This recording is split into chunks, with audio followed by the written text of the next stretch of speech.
rendi publik dhe këto institucione kanë kapacitete shumë të mëdha se kaq për të siguruar një rend të mirë dhe një funksion më të mirë.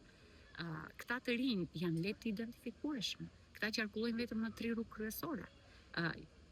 12 lagje gjithsej.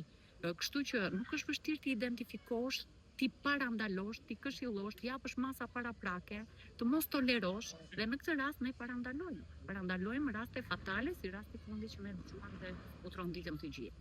Ky rast nuk erdhi rastësisht. Paktën nga mediat unë pash dhe me sa hyra lexova, rasti ishte i përsëritur, konfliktet kishin qenë aktuale dhe prezente në vitet e fundit.